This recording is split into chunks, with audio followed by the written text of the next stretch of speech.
menguji nota kesepakatan. Nota kesepakatannya ialah nota perjanjian antara kedua belah pihak, yang dimana untuk menjalin suatu kerjasama adanya pihak pertama dan pihak kedua. Yang sekarang ini pihak pertama yaitu kami sebagai mahasiswa Universitas Muhammadiyah Riau Fakultas Ilmu Komputer yang beralamat Jalan Tengku Tambusai di samping SKA. Nah, untuk pihak kedua itu ialah pemilik klien kita yang bernama pemilik kos Haifa Boarding House yang beralamat di Jalan Gang Ikhlas Delima Tampan, Pekanbaru. Nah, yang kedua itu ada definisi. Nah, kita harus tahu dulu nih definisi kita menjalin kerjasama itu apa.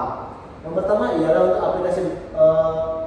aplikasi berbasis web digunakan untuk mencatat penyewa, transaksi, pembayaran laporan, dan operasional kelas individu menempati kamar kos dan datanya dikelola oleh sistem. Nah, kurang lebihnya kita untuk pendahulu lagi kita akan mencatat atau memenuhi permintaan dari klien tersebut yang dimana itu akan bertujuan untuk operasional suatu website ataupun kos-kosan yang dimana sekarang sudah terletak di era digitalisasi.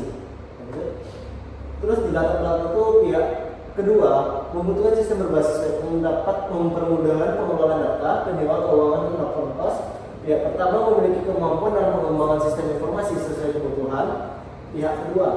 Lalu pihak kedua sepakat bekerja sama untuk melakukan perancangan dan pengembangan sistem tersebut dengan tujuan digitalisasi pengelolaan.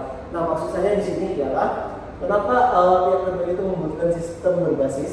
Dikarenakan sekarang jarang yang ada namanya kita mensurvei langsung atau kita mencari di tempat-tempat yang belum kita tahu apakah itu masih ada kos-kosnya atau enggak. Dan gunanya ini ya mempermudah kita mencari kos, melihat view-nya serta kita akan tahu berapa harganya. Oke, selanjutnya di sini ada ruang lingkup proyeknya. Proyek ini memiliki ruang lingkup kerjasama yang meliputi pertama itu ada fitur sistem yang pertama itu di dalam fitur sistem ini ada pencatatan data, penyewa dan KTP. Nah, selanjutnya itu ada pengelolaan pembayaran bisa melalui tunai dan bisa juga melalui transport. Nah, fitur sistem ini juga memiliki pencatatan pemasukan dan pengeluaran seperti listrik, air, kebersihan, dan perbaikan. Nah, juga ada lagi manajemen kamar. Nah, di mana di situ bisa terdapat kamar kosong, terus ada kamar yang sudah terisi dan bisa booking. Nah, selanjutnya itu ada notifikasi jatuh tempo pembayaran. Nah, jadi di situ ditekan ada notifikasi pembayaran per bulannya. Nah, selanjutnya ada laporan keuangan bulanan dan tahunan.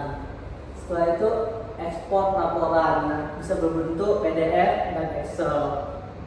Dan selanjutnya bisa ada memiliki fitur login dan manajemen akun admin.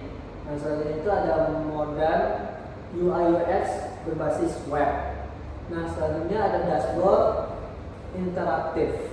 Lanjut, ruang lingkup proyek yang berikutnya itu ada teknologi yang digunakan seperti front-end yaitu HTML dan CSS, dan backend yaitu menggunakan PHP. Terusnya itu ada database itu menggunakan MySQL. Selanjutnya itu ada keamanan yaitu SSL, dan development yaitu hosting online atau VPS. Nah, selanjutnya itu ada dokumentasi sistem, di mana dokumentasi sistem ini menggunakan IARD. Terus selanjutnya menggunakan use case diagram. Selanjutnya itu ada activity diagram. Selanjutnya di sini ada kewajiban pihak pertama. Nah, yang pertama itu pihak pertama harus melakukan analisa kebutuhan seperti desain dan pengembangan sistem. Nah, selanjutnya itu pihak pertama juga memiliki kewajiban menyampaikan progres secara bertahap sesuai timeline. Nah, juga pihak pertama juga memiliki kewajiban menjamin keamanan data selama proses pengembangan. Nah, selanjutnya juga ada melakukan pengujian sistem atau testing dan debugging. Nah, selanjutnya itu ada melakukan serah terima akhir beserta seluruh dokumentasi. Nah, selanjutnya itu ada memberikan pelatihan dasar kepada pihak kedua agar pihak kedua itu bisa menggunakan website tersebut. Nah, selanjutnya itu memberikan masa maintenance minimal 1-3 bulan setelah serah terima.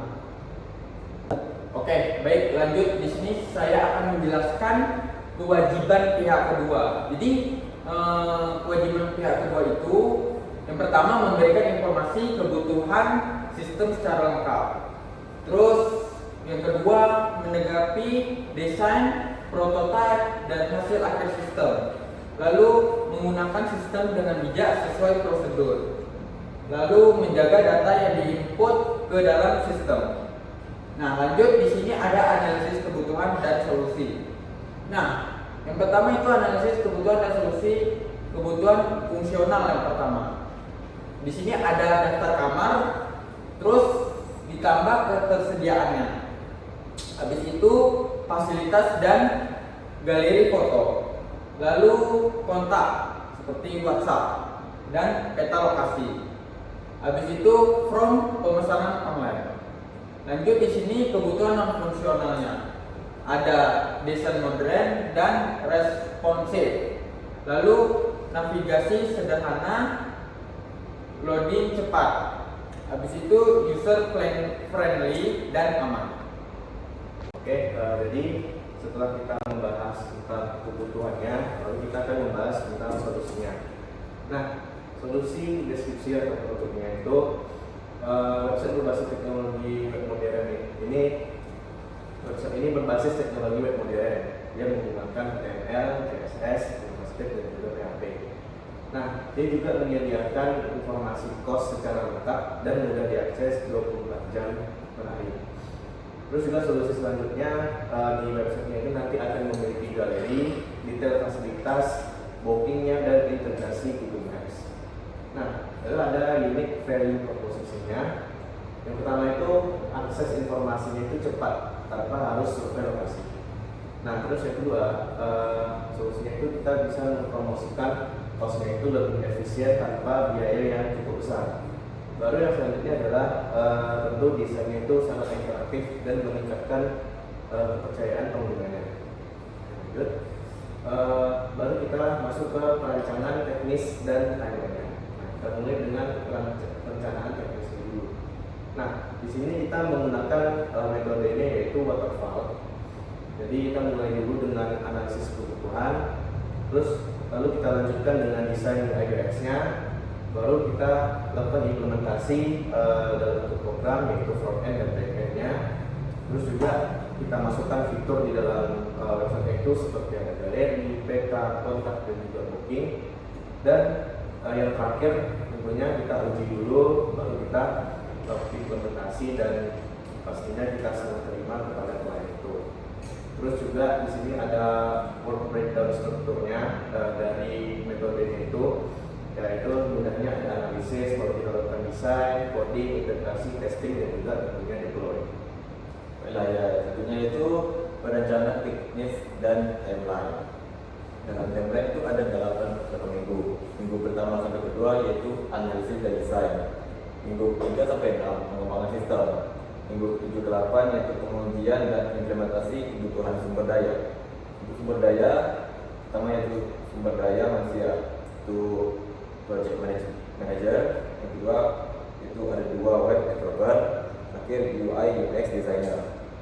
Dan untuk software VS Code, SMPP dan Austin. Hardware laptop atau PC biasa. Nah, itu untuk dokumen ini dibuat dengan itikat baik oleh kedua pihak untuk mendukung terlaksanakannya proyek pengembangan sistem informasi manajemen cost reporting house secara profesional dan bertanggung jawab. Sekian dari presentasi kami. Mohon maaf bila ada kesalahan kata. Kami akhiri dengan Assalamualaikum warahmatullahi wabarakatuh.